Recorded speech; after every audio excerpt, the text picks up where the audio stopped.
के बाद में पंचकुला तो बताएंगे, थोड़ा सा जानकारी देंगे कांग्रेस की क्या रणनीति रहेगी लोकसभा चुनाव को लेकर के। देखिए, पंचकुला मेरे लिए कोई नया नहीं है। हाँ, ये सच्चाई है कि टिकट मिलने के बाद मैं पंचकुला पहली बार पहुंचा हूं और बहुत भारी उत्साह जन जन के अंदर है। चंद्रमोहन जी मुझे पहले ये बात बता चुके थे कि बहुत भारी उत्साह है और आप आएंगे तो वो आपको देखने को मिलेगा। जहाँ तक रणनीति की बात है और जहाँ तक कांग्रेस पार्टी के कार्यकर्ताओं की बात है, जो कांग्रेस पार्टी की रीढ़ है, उन्होंने मन बना लिया है कि वे खुद कांग्रेस पार्टी के उम्मीदवार बनकर, वरुण चौधरी बनकर इस चुनाव को लड़ेंगे और जीतेंगे। क्या अंबाला हल्के के लिए क्या मुद्दे हैं, क्या सोच है जो आप आगे बढ़ाते हैं? देखिए, आज जन जन दुखी है और वही कारण है, आप देखते हैं कि भारतीय जनता पार्टी के उम्मीदवार जहां जहां जा रहे हैं उनका किस प्रकार से तिरस्कार जनता कर रही है। वो क्यों कर रही है कि कहीं ना कहीं वो जो नीतियां थी वो कुनीतियां थी, जिसको हरियाणा प्रदेश की जनता ने पसंद नहीं किया। पूरा प्रयास रहा, मैं मुलाना विधानसभा क्षेत्र से विधायक बना,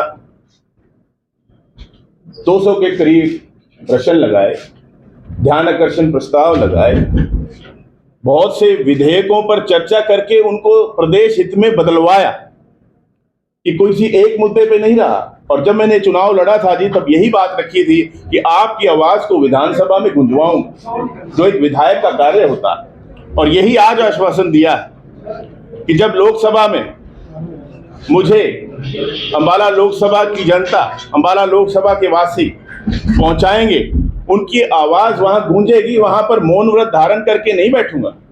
पिछले 10 साल में कोई आवाज सुनाई नहीं दी कि किसी ने कोई यहां का मुद्दा उठाया। तो ये मेरा आश्वासन है अंबाला लोकसभा वासियों से कि आपकी आवाज लोकसभा के अंदर गूंजेगी, क्योंकि सब कुछ ठीक नहीं रहा जैसे आपने कहा, लेकिन उसके बाद भी वहां मौन धारण रहा, तो यह मौन टूटने जा रहा है। वरुण जी, ऐसा नहीं लगता कि आपको प्रचार में पीछे चल रही कांग्रेस, क्योंकि बीजेपी की लिस्ट की बात करें, बीजेपी के उम्मीदवार की बात करें तो 15-20 दिन से वो लगातार प्रचार कर रहे हैं, कांग्रेस प्रचार में पीछे नहीं है। 5 हफ्ते पहले भाजपा के उम्मीदवार आ गए थे सामने, और ये भी हास्यास्पद बात रही है कि भारतीय जनता पार्टी के पास अपनी पार्टी के उम्मीदवार भी नहीं थे। और जहां तक प्रचार की बात है, आपने देखा प्रचार तो भारतीय जनता पार्टी के उम्मीदवारों का झाग की तरह बैठ गया। प्रयास किए गए, आप भली भांति जानते हैं, इतने सालों से आप पत्रकारिता में हैं, कि कोई भी चुनावी रैली महीना पहले, 1.5 महीना पहले नहीं हुआ करती। हमारे प्रदेश के मुख्यमंत्री जी ने अंबाला लोकसभा के अधिकतम विधानसभा क्षेत्रों में रैलियां भी कर दी और वो फेल साबित हुई हैं। आपने सब देखा है, चाहे वो रायपुरानी था, चाहे अंबाला था, चाहे बराड़ा था, कुर्सियां खाली मिली हैं। कोई मैं अपने पास से नहीं कह रहा, ऑन रिकॉर्ड है। तो झाग की तरह भारतीय जनता पार्टी का जो प्रचार है उम्मीदवारों का, वो बैठ चुका है और जनता मन बना चुकी है जुमलेबाजी के खिलाफ, और कांग्रेस पार्टी को वोट देकर विजयी बनाने का मन जन जन बना चुका है। भारत लोकसभा से जैसे हम प्रोटेस्ट करेंगे, बट पंचकुला आए हैं, स्पेसिफिकली पंचकुला के मुद्दे जो है उनके बारे में बताइए कि जो इग्नोर रहे हैं और आप जिस पर काम करेंगे अगले 5 साल के बाद। देखिए, मैंने यही कहा कि मैं कोई लिमिट नहीं करना चाहता अपने आप को। मैं तो सांसद हूँ, what is legislator, what is member of parliament, he is the voice of the people, he is the representative of the people. कि मैं तो प्रतिनिधि बनकर जाऊंगा, जो भी बातें मेरे सामने रखी जाएंगी, जो उठाने लायक होंगी, वो उनको उठाया जाएगा, उनका समाधान निकाला जाएगा। मैं अपने आप को एक विषय और 2 विषयों के साथ सीमित नहीं करूंगा। मैंने आपको अभी बताया कि विधानसभा के अंदर भी मैंने 200 के करीब तो सवाल ही लगाए हैं और बाकी विषय अलग है। क्या मेरी विधानसभा से उन्होंने कहा था कॉन्स्टिट्यूएंट्स ने कि आपने ये 10 सवाल उठाने हैं या ये 20 मुद्दों को उठाना है? नहीं, सभी के सभी मुद्दे उठाए जाएंगे। वरुण जी, एक कांग्रेस की मैनिफेस्टो को लेकर जो सस्टेन कैंपेन बीजेपी चलाती है, उसको आप कैसे काउंटर करते हैं? देखिए, भारतीय जनता पार्टी को तो अच्छा लग ही नहीं रहा है, क्योंकि वो उनके खिलाफ, जनता के हित में, उसमें कोई जुमलेबाजी की बात नहीं। और कहा जाता था कि घोर कलयुग आएगा, शायद यही घोर कलयुग है कि जुमलेबाज भी गारंटियां दे रहे हैं। जुमलेबाज गारंटियां दे रहे हैं, यही घोर कलयुग है।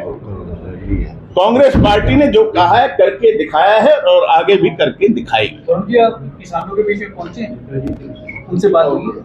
ऐसा है जी कि जब किसान आंदोलन शुरू हुआ था, पीपली में सबसे पहले एक इकट्ठ हुआ था, रैली हुई थी। मैं एकमात्र विधायक वहां पहुंचने में कामयाब हुआ था, पुलिस की रोक के बाद भी, और वहां पर मैंने जाके संबोधित भी किया था, उनको अपना समर्थन भी दिया था। अपनी 1 महीने की जो विधायकी सैलरी होती है वो भी देकर आया था, और हमेशा ही चाहे विधानसभा के अंदर चाहे विधानसभा के बाहर किसानों के मुद्दे मैंने अपने आप हमेशा उठाए। जो अभी हरियाणा में जो किसान हैं बार बार डिमांड कर रहे हैं, हमारी मांगे पूरी नहीं हुई है, लेट होते रहे हैं, इसको कैसे देखते हैं? मतलब कांग्रेस क्या? देखिए, कांग्रेस तो पहले ही एमएसपी की गारंटी देने की बात कर चुकी है, जो भारतीय जनता पार्टी पीछे हट रही। 2016 में कहा गया था कि किसानों की आय दुगनी कर दी जाएगी 2022 तक। आज ये भी नहीं बताया गया कि भाई 5% की कर दी, देरी से चल रहे हैं, बाकी पूरी कर देंगे। कोई बात ही नहीं, कोई बात ही नहीं है। कनेक्शन, ट्यूबवेल कनेक्शन दिए नहीं गए, बार बार विधानसभा में मैंने बात रखी है। आज भी 70,000 से ज्यादा हरियाणा के अंदर ट्यूबवेल कनेक्शन लंबित हैं। 5 स्टार की लिमिटेशन कर दी थी, मैंने विधानसभा में उठाया था कि जब हमारे ट्यूबवेल कनेक्शन जो पब्लिक हेल्थ के हैं उनमें तो 5 स्टार मोटर नहीं है, सारी की सारी जिम्मेदारी बिजली बचाने की सिर्फ किसानों की है, उपभोक्ता और भी हैं, सबकी जिम्मेदारी होनी चाहिए। तब जाके आपने देखा था कि 5 स्टार की जगह 3 स्टार हुआ था, और अब हमारे जो सरकारी ट्यूबवेल है पीने के पानी के लिए उनके अंदर भी स्टार रेटिंग मोटर्स हैं।